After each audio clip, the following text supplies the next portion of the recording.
for inviting Peter and me for this talk tonight. And we want to say thank you also in the name of Karin Jung. She is the third. We were 3 curators and 3 editors of this book, but she can't join us tonight. We feel very proud that the book was translated in Ukraine. And the first moment we were a little bit astonished why you are translating this book, which is written very much from a German perspective. But probably later we can hear something from you in the discussion.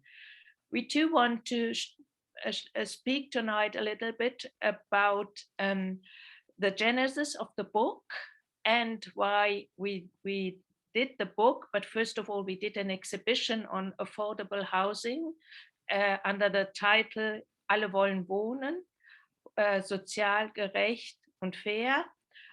And this is a topic which is still up today, very, very important. And so we thought that we will not speak only about the book and the exhibition, but that we will also share with you and to have a discussion afterwards about the current challenges of making affordable and adequate housing for everyone today, and what does it mean in this year 2021.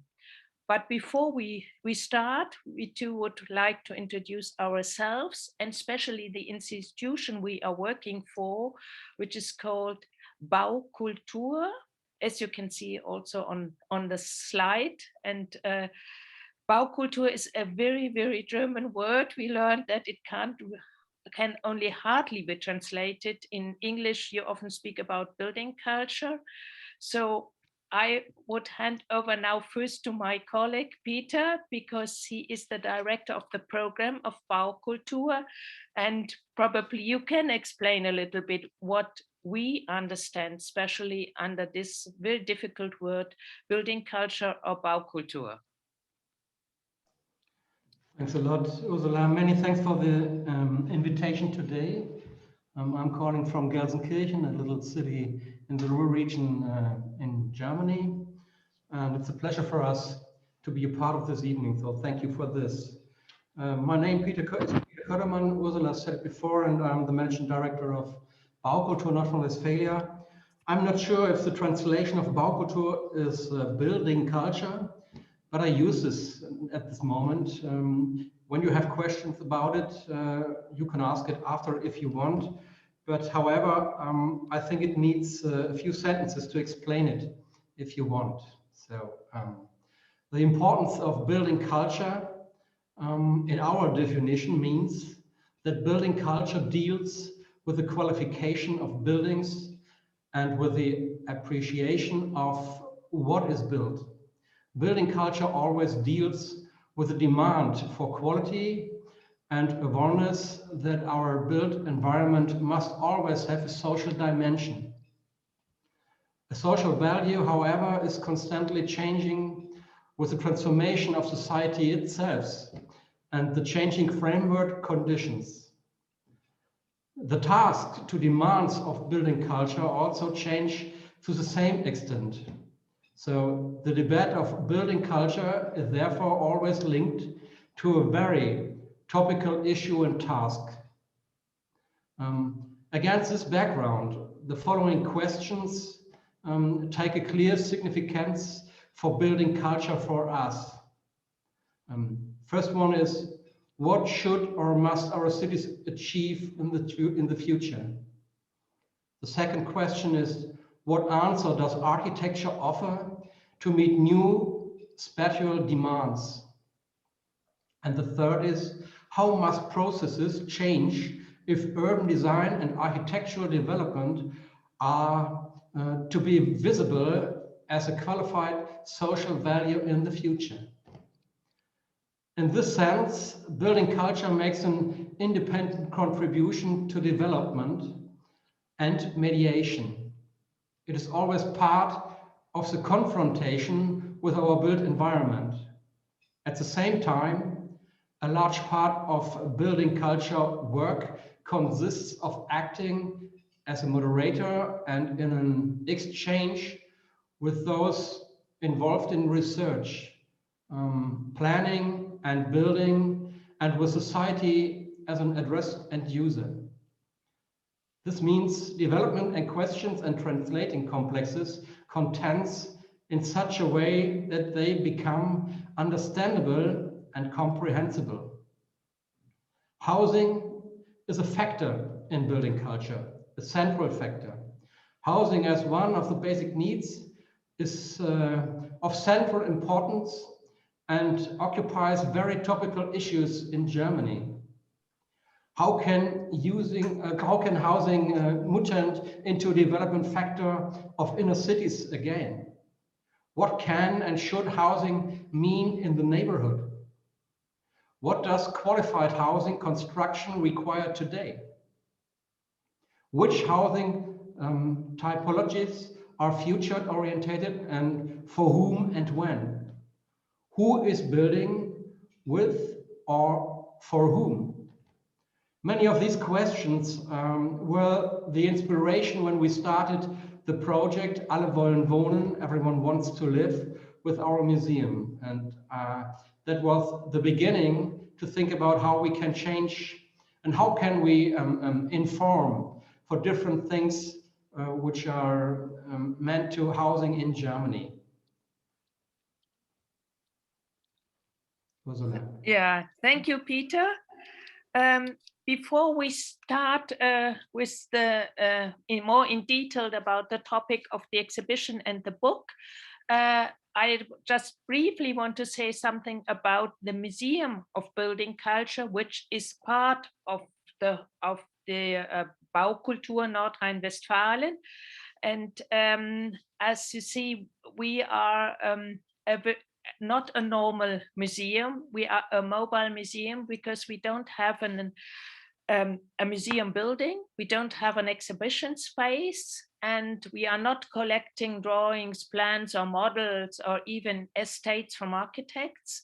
So our motto is always on site, never at the same place. So we did design exhibitions on current topics in architecture, urban and landscape planning, in a broader sense on Baukultur. And we designed these exhibitions for different and various places because we wanted always to connect the exhibition theme and the exhibition location with one another. This is something you normally don't have in a class when you go in a classical museum. I have a little bit of problem. So now it works. So what does this mean for us? For example, if in a case of a monographic exhibition about an architect, we try to present these exhibitions in one of its buildings. So you see here an exhibition we did in 2016 about Paul Schneider von Esleben. He is an important representative of modernism in Germany after 1945, and we presented the exhibition in two of his buildings, one in Düsseldorf, you see on the left-hand side, and one in Wuppertal, you see on the right-hand side. And the visitors can gain an overview of the architect's work in the exhibition, but which is even as important for us, they could also experience the architecture by walking around in his building. And to my opinion, architecture must be explored with all its senses as to understand what is quality and what is a good solution, and what if is the building working, can you work there, can you live there, whatever it was built for. And this is very important. In the case of our exhibition Alle wollen wohnen and others we are doing, we try to find exhibition venues where the subject of the exhibition is particularly discussed, because we want to address our exhibitions to a broader public, and especially to a public who might not go so easily into an architecture museum or to to visit an architectural exhibition because they think that might be only something for professionalists. But our built environment concerns us all, and because we live in it, we can and we must work to make it better or to shape it.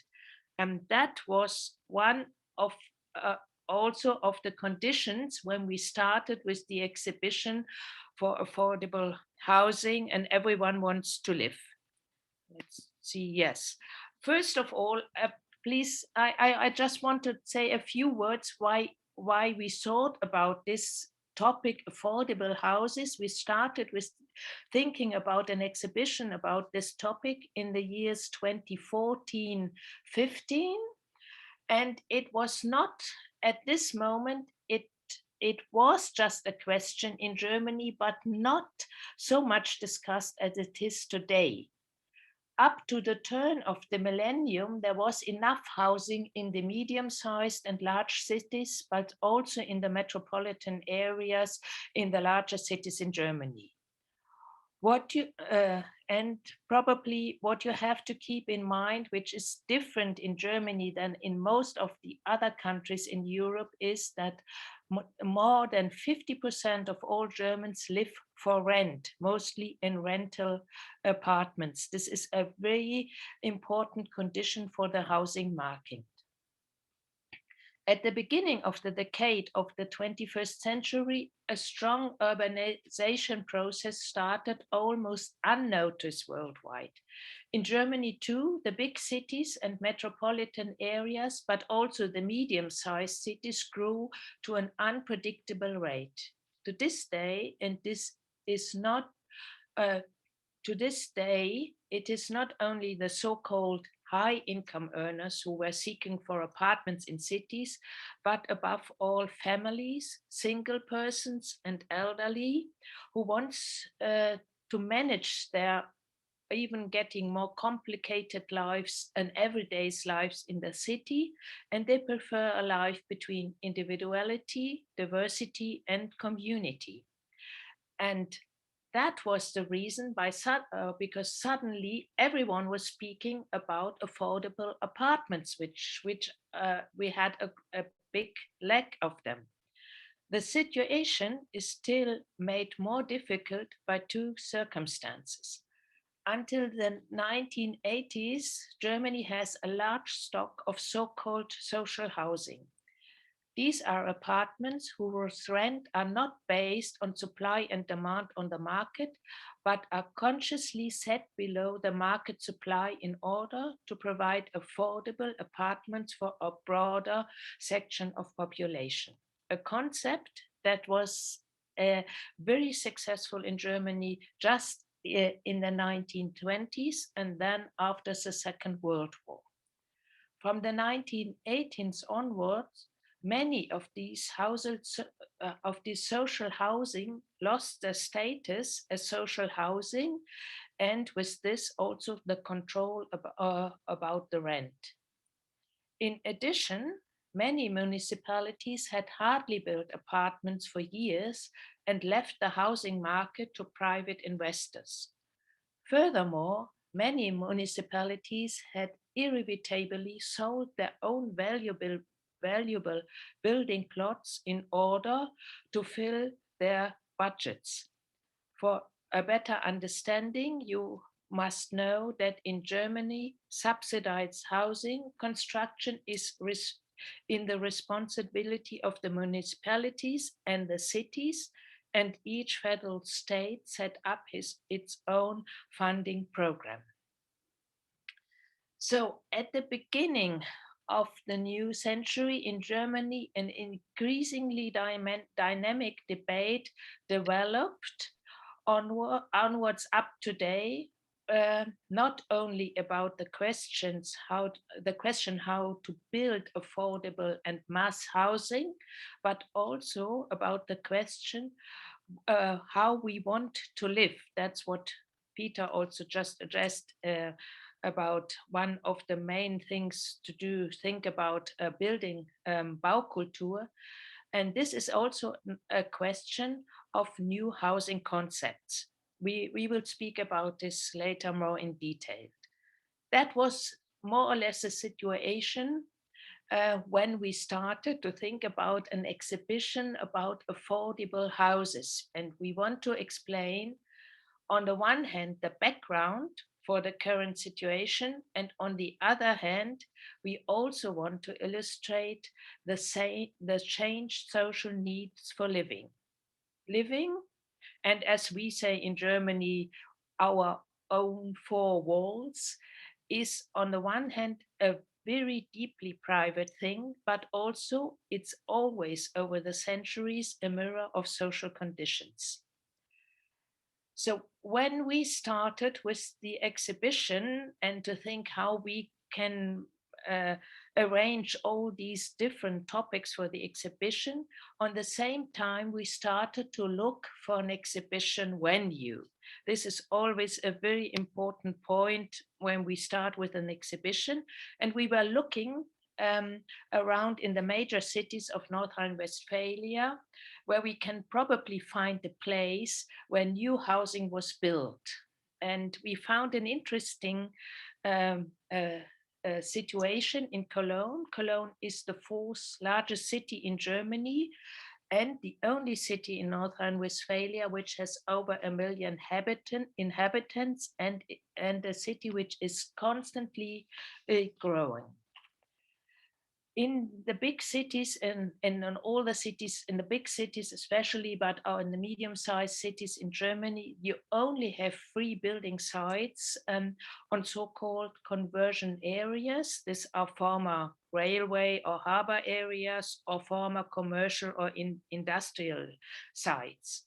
On such an area, about 16 acres great, was the this was the former Clues area. This was the area of a rubber factory. What you see on this slide here is a section of the ground plan of Cologne. You see here the River Rhine, and you see here, this is right the historical city center with this famous Gothic cathedral and the station, and this is the Clues area. And what you see is that is really not far away from the city center. And what's also interesting, you see this green belt. This green belt is just running on this side around the city, and it's also part of the Clues area. You see this area here more in detail, and what you can easily see here, this part where neighborhoods from the 19th century, as you can see from the ground plans. And on this part, you have new neighborhoods built after the Second World War.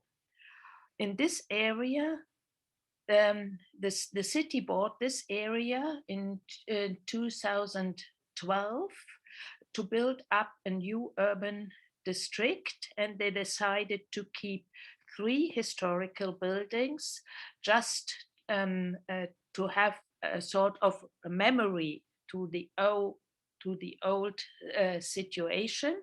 These were these buildings, this one just in the middle and this 2 one along the side, and there's still some parts which should be kept of the historical buildings along these sides.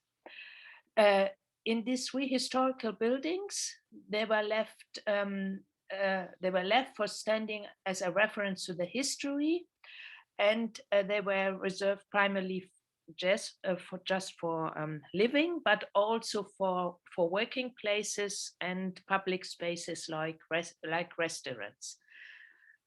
Meanwhile, between 2012 and now, there were we built about 1,200 apartments, and some of these buildings are privately financed condominiums, and some are rental apartments, privately financed, and some are subsidized rental housing constructions with lower rents. This last one are about 30% of the new housing stock exchange. what was very interesting when we visit this area first were these two building plots, because they were reserved for, as we call it, Baugruppen. These are building groups that are really new players on the private housing market.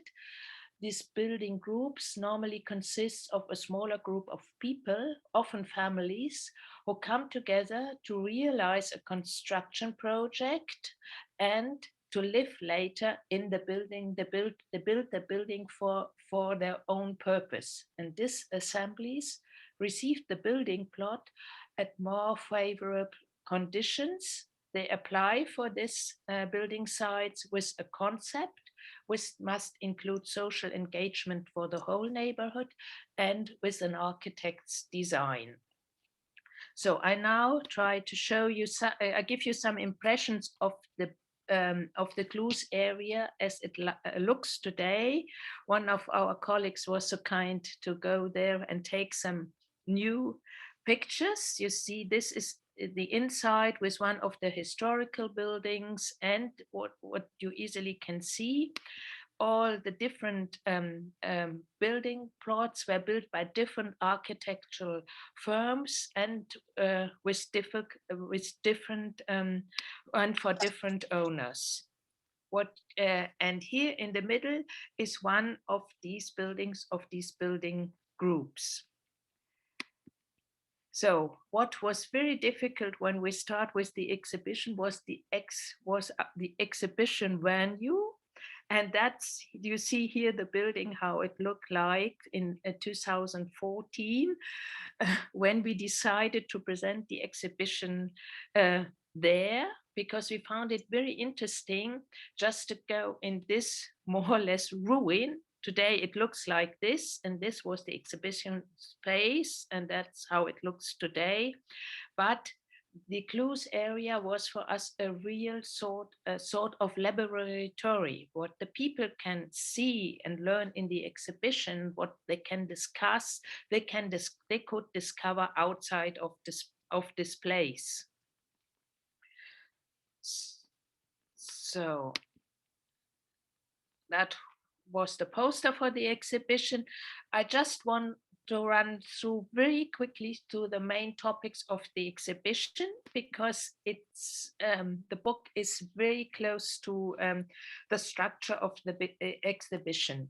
So we had to face this really complicated situation just to explain this complicated topic just from an historical view and just from an actual view, and to give some ideas how things have to change for the future. We decided for, let's say, 4 chapters, yes, 5 topics, and we presented each topic in one of these houses. They were not only different in colors, but also different in shape.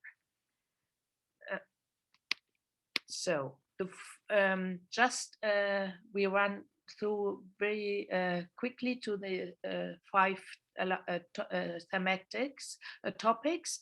The first we call kitchen, hallway, and bathroom. That's what you normally find in Germany in an advertisement of an apartment. Here we focus on the change in residential building typologies and floor plans. Throughout the centuries, they are a mirror of social conditions. Here, the actors in this house, we have introduced all of those who are involved in residential construction, from urban planners, architects, civil engineers, but also construction financiers and property developers. I just have spoken about the building groups. Later we will speak also about the building cooperatives, which are very important players today on the private housing market. right of housing. This was quite a difficult but very important topic. In this section, we dealt with the political and building law framework and regulations that have a significant impact on residential construction, especially we dealt with the question of construction sites distribution and the building standards. I will go into these two things more in detail later. Architecture, the house, as you can easily see on this desk, we presented 10 or 12 projects which we found in this moment very interesting with their concepts and with ideas that probably can become interesting also in the further development and further discussion. I will show you some of these projects later. The last subject and top of the last house dealt with the so-called, we call this residential areas. This was about the large housing estates on the outskirts of the city that arose in almost all of European countries between the 1960s and 1980s, and to solve the problem of mass housing construction.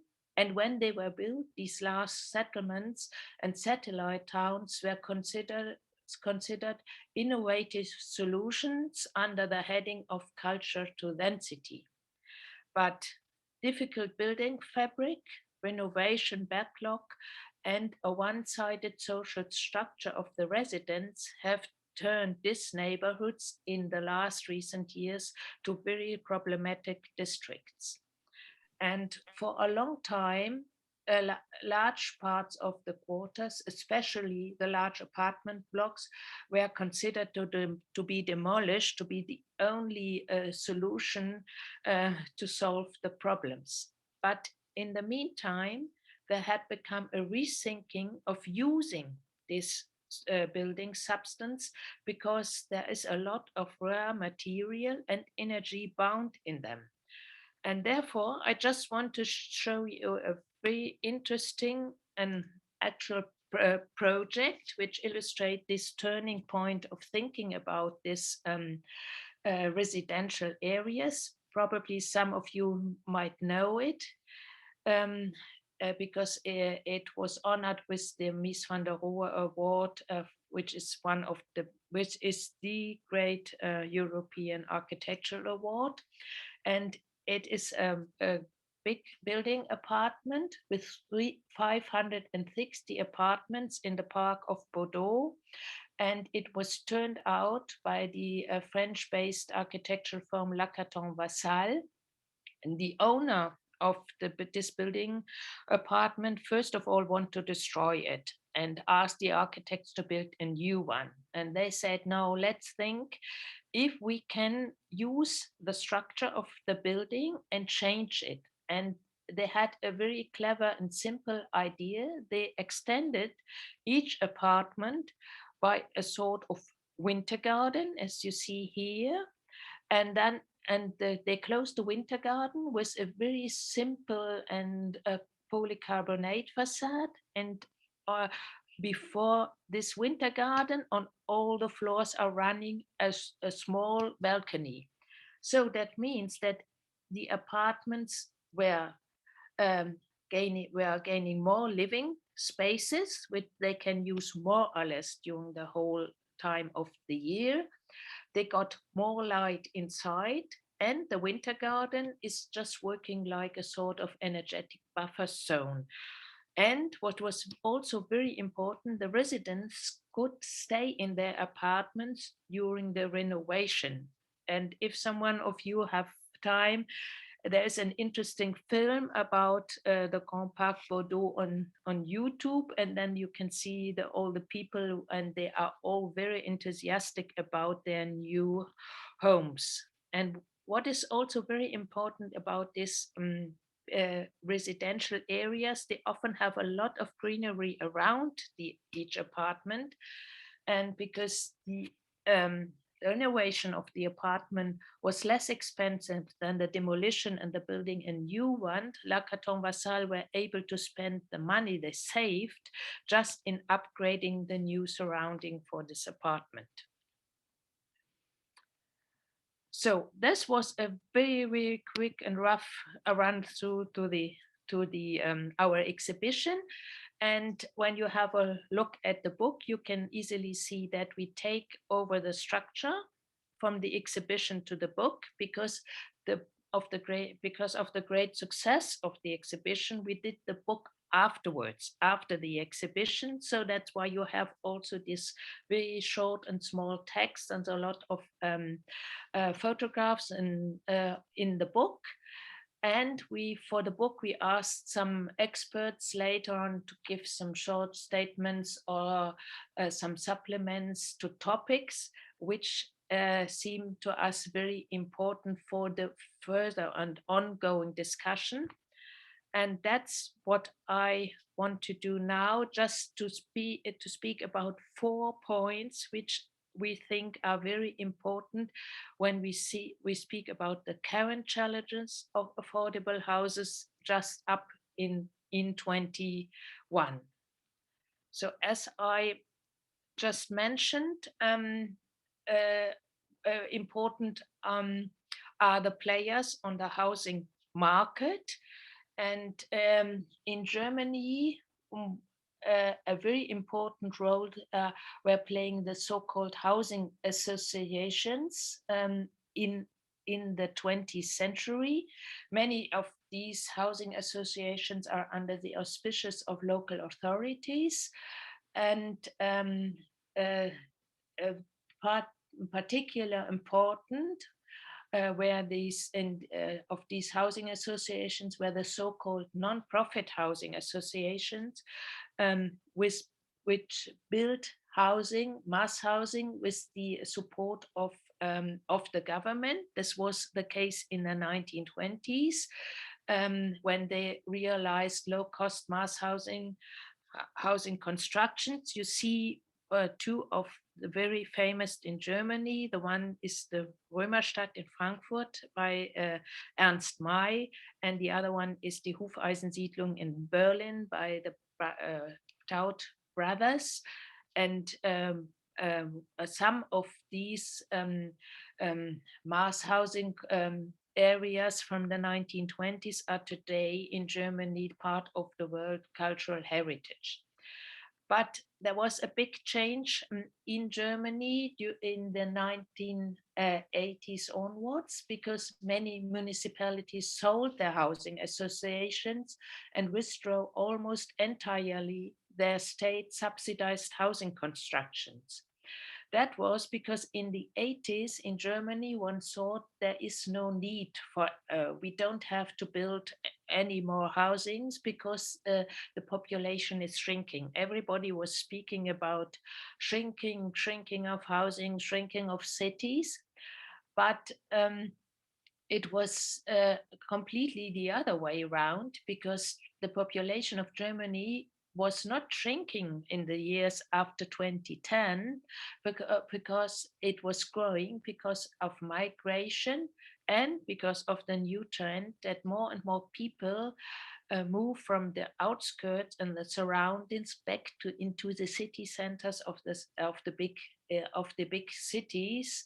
And then we had up to date, we had a real lack of mass housing constructions because the housing associations didn't build enough, and they sold most of their housing stock, and so that was a very difficult situation starting in the 2010 years because there was a real lack of affordable housing. And I think this was a situation which was in a lot of countries in Germany, and there is only one city there was also a question in many countries in Europe, and there is only one city in Europe they don't have any problems and no shortage of affordable apartments, and that is Vienna. And 2/3 of all Viennese live up to date in subsidized housing. This is only possible because the city has never given up the housing association, which is now called the Wiener Wohnfonds, and they held their building stock for over 100 years. And the city of Vienna and the federal state of Vienna spent over 600 million euros annually for subsidized housing, for new buildings, and also for renovation. And what you see here, you just see three examples from the year 2019, three new big apartment buildings with interesting concepts and with reduced price, which don't belong to the range of the normal prices paid on the market. In let's see, in Germany, because the housing association don't play this important role as they did in the 1920s and shortly after Second World War, private players become more increasingly involved in the housing market. And among these are the Baugruppen. I spoke about this before, and especially the building cooperatives, which were just very famous also in the 1920s because in this 1920s they played an important role in mass housing, and they built a lot of social housing in Germany because they get from the municipalities the building plots for less costs than on the normal market prices. And this is a very interesting topic up today. And the building cooperatives are an association of people with the aim not only to build together a number of apartments and buildings, but also to live together. And their projects mostly pursue social and sustainable approaches in their projects. They share living across several generations, or they include people with special needs in coping their everyday life, or they have special offers to work and to combine living and working. And the building cooperatives offers their member a permanent affordable housing, and the members don't pay a rent for the apartments, but they pay a user fee, which should that only covers the costs. And a result of this projects of the building cooperatives are that they are excluded their projects from the speculation of the market for a long term. And now in the last recent years, a lot of new building cooperatives were founded, and one of these is Wagnis Art in Munich. Since 2000, they built 6 large projects in Munich, and one you see here that is called the Wagnis Art. This was finished in 2016. It comprises 138 apartments, ranging in size between 35 and 400 square meters. And they have a lot of common spaces they share together that are, for example, guest apartments, it's a hobby workshop, it's a music practice room, it's a cafe, it's medical practices and offices. And what makes this project so unique are this, as you see here, this this terraces on the top, which combined the different parts of the project. And this was then these communal terraces were brought in the project by the residents, and most of the residents were involved in the planning process just right from the beginning on, and they decided how to look and what they need to live together and what they want to have for this project for the future. As I just told you, we just spoke about the building groups. We can say that they are sort of little sister of the building cooperatives, and they play a very important role in the last years. And you see here on the clues one of these buildings. Of the buildings for these building groups, and here this is a very interesting example from Vienna, because on this building plot you have two buildings, and this one is just a building with subsidized rental apartments, and this whole is a building that was built by a building cooperative, and it has 40 residential units, and it has a wide range of communal spaces, from communal kitchen and children's playground, and they have a lot of communal space just on the basement of the apartment. They have also working places, and all these parts on the basement of the apartment are also open for all the neighbors of the whole neighborhood. And with this, we are just coming to another very important question. It's not only how to build a lot of new houses, but to think about new housing concepts. And it's interesting that the building cooperatives and the building groups are some sort of pioneers for new, and perhaps we will see future looking housing concepts. As we show in the exhibition and in the house which we call kitchen, hall, and bathroom, we show that the change in housing typologies and floor plans is a reflection of social conditions over the centuries. And in the 20th century, the self-contained family apartment developed in mass housing. And this was for the nuclear family, which normally are father, mother, one or two children. And up to today, this nuclear apartment is still the norm for our residential floor plans, but it doesn't work anymore because society changed a lot. The nuclear family are not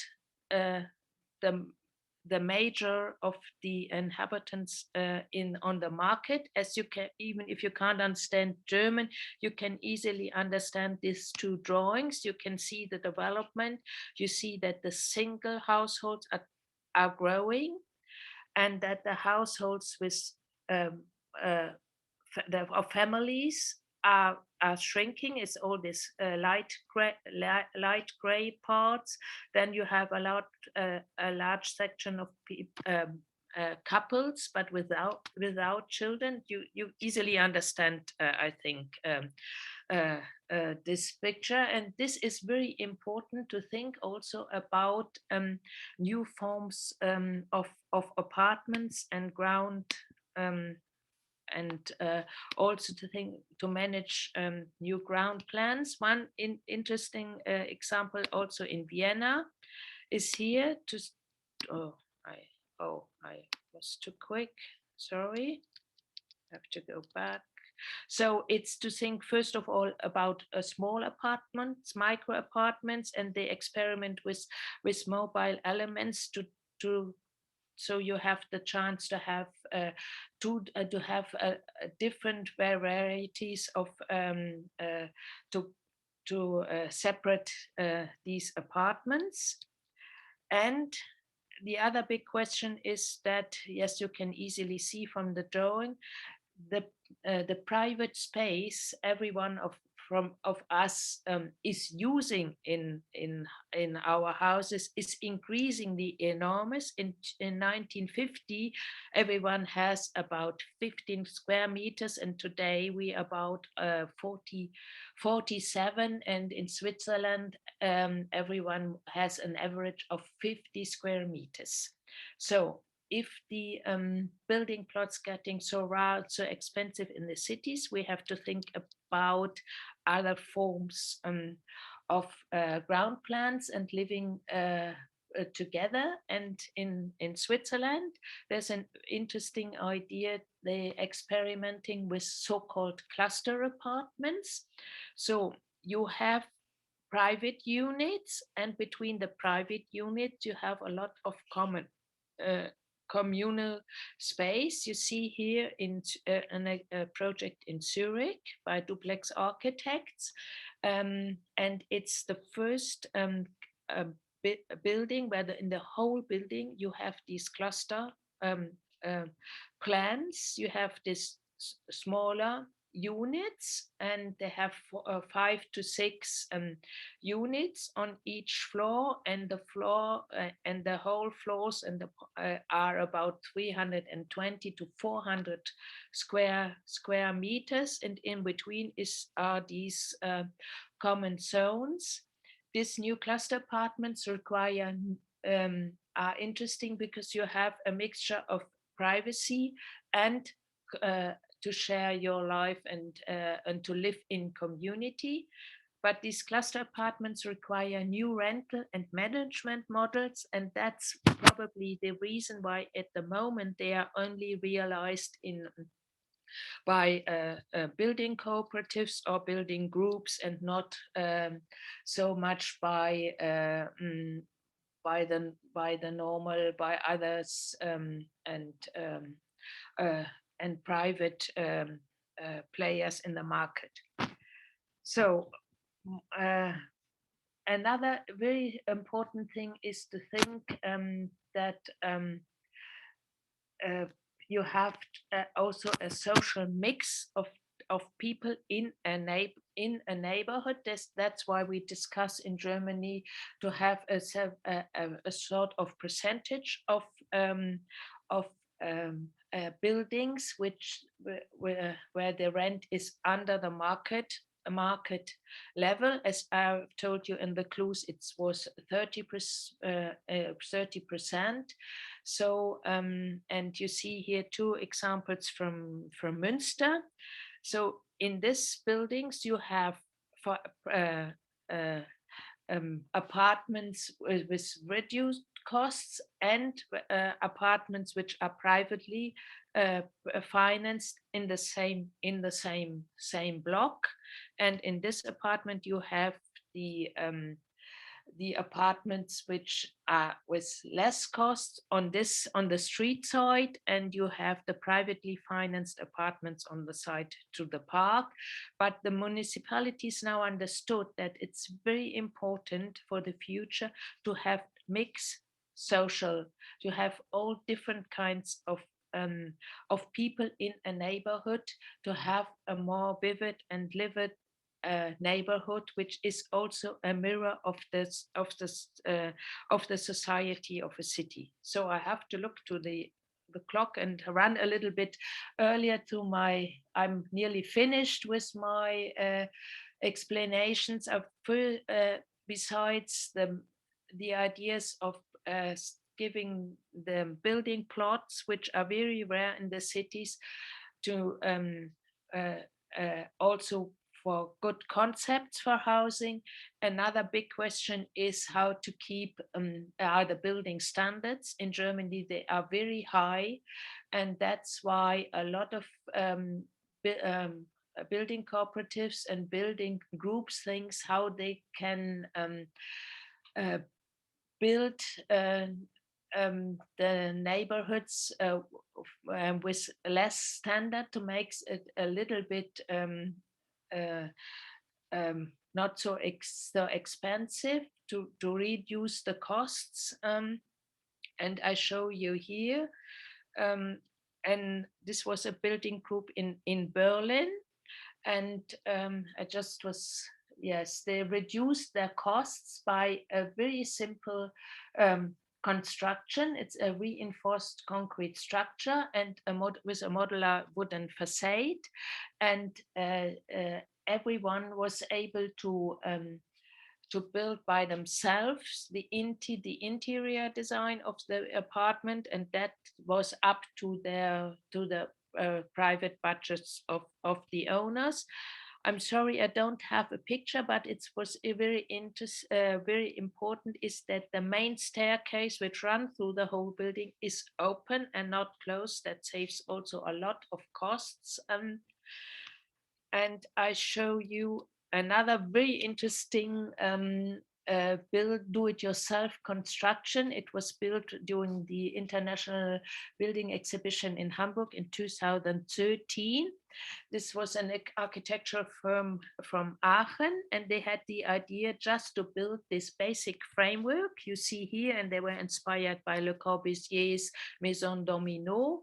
And and then the later owners, they can also do it, uh, uh, finish their own apartments, and they also can finish the apartments and to finish the facade of each of their apartments. This was a very radical approach with a lot of discussion because of the looking of the building of this building. So I finish with another example from Helsinki. It was the same idea. You have modular shell construction and a unique facade design, and inside you have this private unit. You can buy them, and they were 5 meters high, and they have 2 bathrooms you see here, and they have all the things, the connections for a kitchenette, and it was up to you to to to build a gallery or whatever you like. It just depends on you. So they keep the costs for the housing lower than if you had a just finished apartment you only have to rent. So I'm sorry, it was a little bit too longer than I thought, but probably I got some impressions about all the difficult questions we have. But I just want to hand over again to Peter, because I would like that and would ask him, because we are now living for over a year. We all live in Europe under the pandemic, and we have to stay at home for nearly much more than we are used to. And this is also a question if the pandemic probably will change our needs for living, or we get closer to what we think what can be important for affordable housing and for new housing concepts. Peter, what triggered Corona? Do you have an idea? You want to give us some hints? What is also the task for the Baukultur for us? In 3 words? Yes, in 2. Sorry, I was a little bit long. No, that's not the problem for us. I think in Germany, analyzing the problems of affordable housing is not the problem in Germany. We have an implementation problem in Germany with housing, for example. And the pandemic shows us very clear that the pandemic foregrounds a central question that has to formulate the change building culture position to our cities. Maybe that's a real sentence. So, for example, in our inner city circles, we need in future the development of new urban mixes for working, living, and housing. This implies, for example, a reintegration of the effort of housing into inner city development. So that's a point we need, because our cities are no longer the main place for retail. We learn in the pandemic that we need more multifunctional elements in the cities. For example, to recreate the housing in the cities. That's one of the main points. But I think to talk about the pandemic needs to have a little bit more time. Maybe it's a good question at this time after your lecture to ask in this round if there are any questions, especially to the book or to the exhibition or something like this. Okay.